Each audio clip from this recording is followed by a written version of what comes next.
Olá, seja muito bem-vindo ao universo da biologia molecular. Você aí que desenha primer para fazer PCR, você sabe quais são os parâmetros que você deve considerar na hora de desenhar seus primers?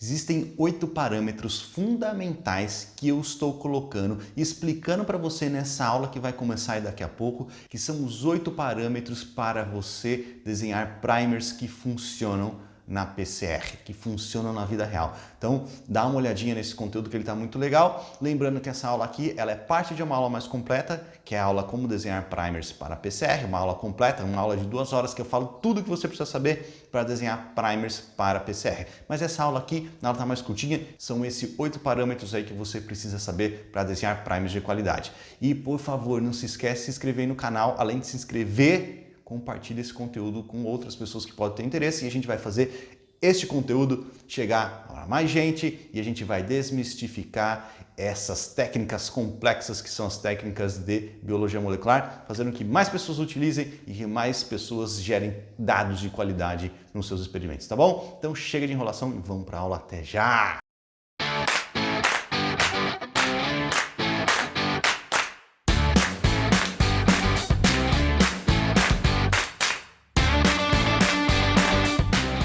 São esses parâmetros aqui que a gente tem que considerar para fazer o desenho de primer.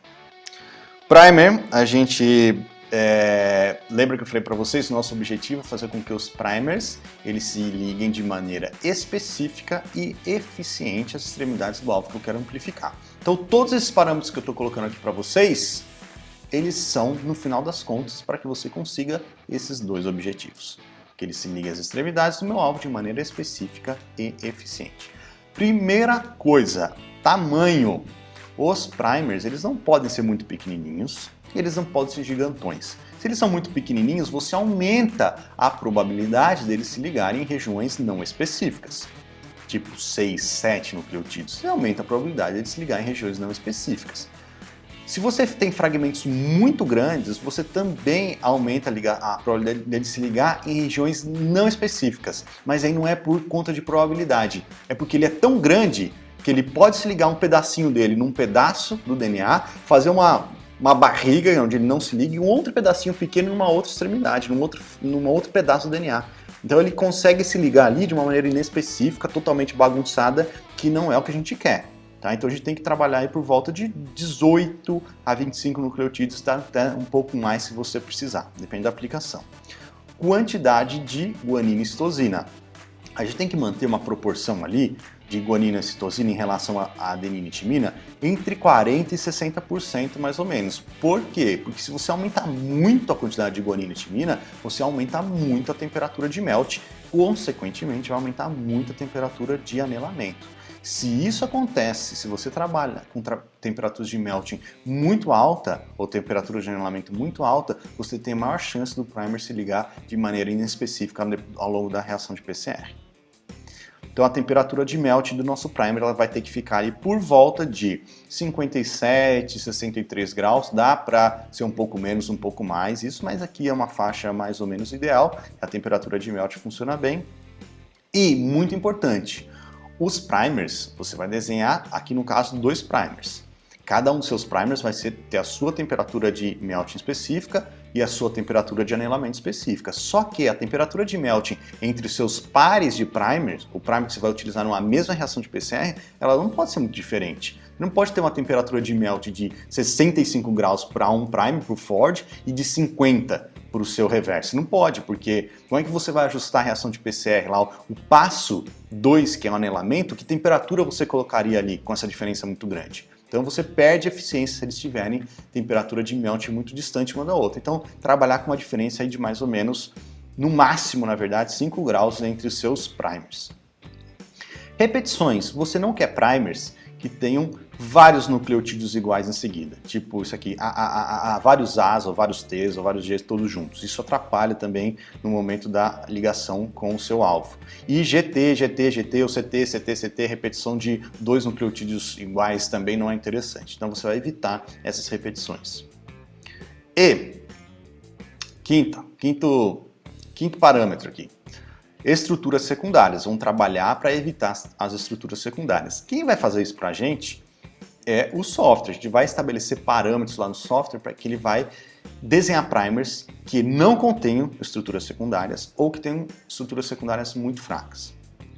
Tamanho do produto, você não quer um produto muito grande também. Um produto muito grande, acima de 10 mil pares de base, você não vai fazer uma PCR de produtos acima de 10 mil pares de base, que é difícil amplificar. Você perde eficiência da reação de PCR com fragmentos muito grandes. É possível fazer? É possível fazer, mas fica cada vez mais difícil. Quanto maior um fragmento, mais difícil é. Fragmentos pequenos dá para fazer? Dá para fazer.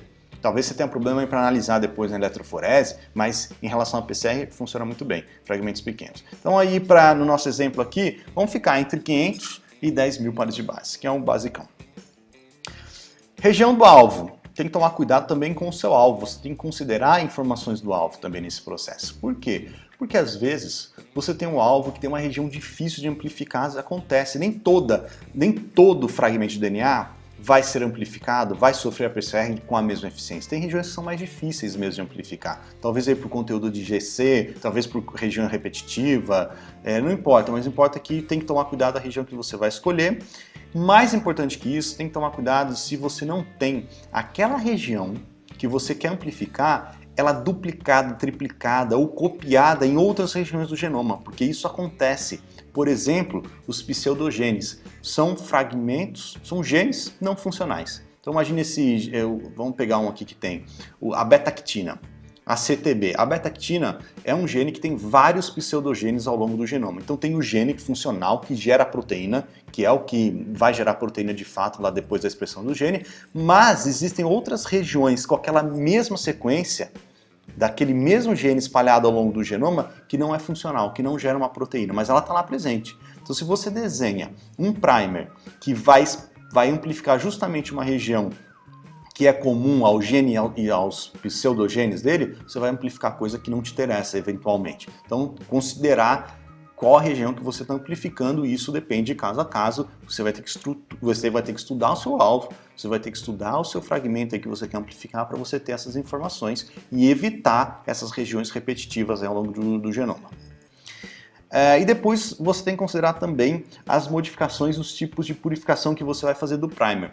As modificações, eu vou falar lá na frente, no caso da PCR aqui a gente vai trabalhar com pouca modificação, basicamente nenhuma.